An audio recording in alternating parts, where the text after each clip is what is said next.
నమస్తే ఫ్రెండ్స్, నేను మీ Lakshmi Rekha. Welcome to V Tasty Foods. Tomato పుదీనా రోటి పచ్చడిని ఎలా తయారు చేసుకోవాలో మీతో షేర్ చేసుకోవాలనుకుంటున్నానండి. ఈ పచ్చడి అయితే వేడి వేడి అన్నంలోకైనా టిఫిన్స్లోకైనా చాలా అంటే చాలా మంచి టేస్ట్గా ఉంటుందండి. ఒక్కసారి చేసి పెట్టుకుంటే చాలండి, వారం రోజుల పాటు నిల్వ ఉంటుంది. వీడియో చూసే ప్రతి ఒక్కరికి కూడా పేరు పేరున హృదయపూర్వక ధన్యవాదాలండి. వీడియోని లైక్ చేయనట్లయితే ఇప్పుడే లైక్ చేయండి, మన ఛానల్ని ఇప్పుడే సబ్స్క్రైబ్ చేయండి ఫ్రెండ్స్. వ్యూస్ అయితే వస్తున్నాయి కానీ ఎవరు సబ్స్క్రైబ్ చేయట్లేదండి. ప్లీజ్ అండి, లైక్ చేయండి, సబ్స్క్రైబ్ చేయండి. స్టవ్ పైన ఒక ప్యాన్ పెట్టుకుని 3 టేబుల్ స్పూన్స్ వరకు ఆయిల్ వేసుకోవాలి. దీనిలోనే 10 నుంచి 12 ఎండుమిరపకాయలను కూడా తీసుకుని ఈ ఎండుమిరపకాయలని గరిటెతో కలుపుతూ లో ఫ్లేమ్లోనే మంచి కలర్ వచ్చేలాగా వేయించుకోవాలి.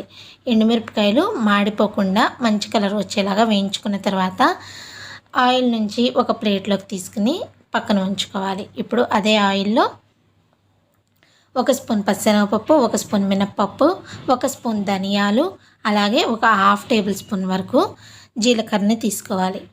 వీటిని లైట్ గోల్డెన్ కలర్ వచ్చేలాగా కలుపుతూ వేయించుకోవాలి. ఇలా గోల్డెన్ కలర్ వచ్చిన తర్వాత ఎండుమిరపకాయలు తీసుకున్న ప్లేట్లోకి వీటిని కూడా తీసుకుని పక్కన ఉంచుకోవాలి.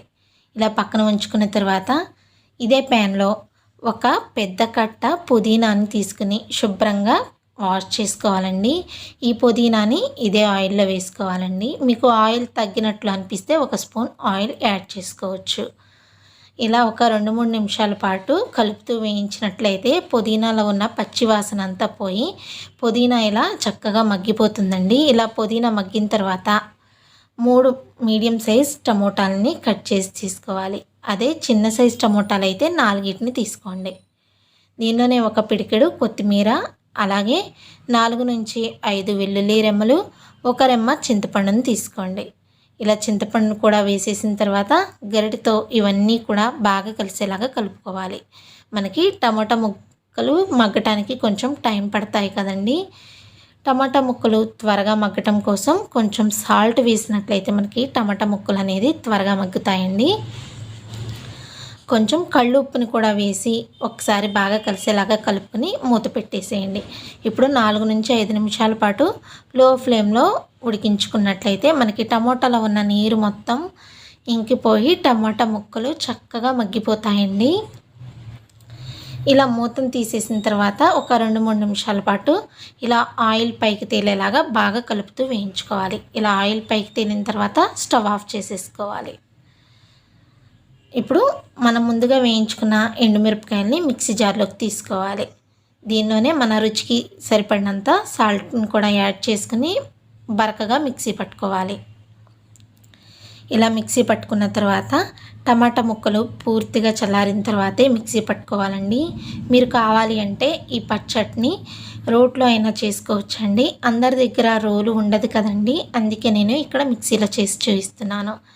మరి మిక్సీ ఎక్కువగా పట్టుకోకుండా ఇలా కచ్చా పచ్చాగా పట్టుకున్నట్లయితే అచ్చం మనకి రోట్లో చేసిన పచ్చడి టేస్టే వస్తుందండి.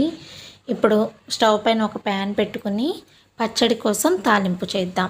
3 టేబుల్ స్పూన్స్ వరకు ఆయిల్ తీసుకుని 1/2 స్పూన్ ఆవాలు, 1/2 స్పూన్ జీలకర్ర, 1 స్పూన్ మినపప్పు, 1 స్పూన్ శనగపప్పు, 1 ఎండుమిరపకాయని తుంచి తీసుకోవాలి. ఆవాలు చుట్టుపట్టలాడేలాగా వేయించుకున్న తర్వాత కచ్చా పచ్చగా దంచుకున్న వెల్లుల్లి రెమ్మలు ఒక 4-5 వేసుకోవాలి. 2 రెమ్మల కరివేపాకును కూడా వేసుకుని కరివేపాకు క్రిస్పీగా వచ్చేలాగా వేయించుకున్న తర్వాత ఒక 1/2 స్పూన్ వరకు పసుపును వేసుకుని పసుపు పచ్చివాసన పోయేలాగా వేయించుకోవాలి. పూర్తిగా చల్లారిన తర్వాత మిక్సీ పట్టుకున్న పచ్చడిని వేసుకుని ఈ తిరుగుమూతలో బాగా కలిసేలాగా కలుపుకుంటే వారం రోజుల పాటు నిల్వ ఉంటుందండి.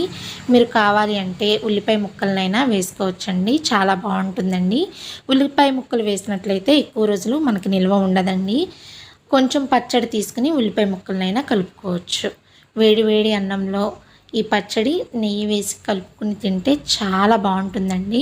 అన్నంలోకైనా టిఫిన్స్లోకైనా చాలా బాగుంటుంది. వీడియో నచ్చినట్లయితే లైక్ చేయండి, సబ్స్క్రైబ్ చేయండి, ఛానల్ని సపోర్ట్ చేయండి. Thank you for watching.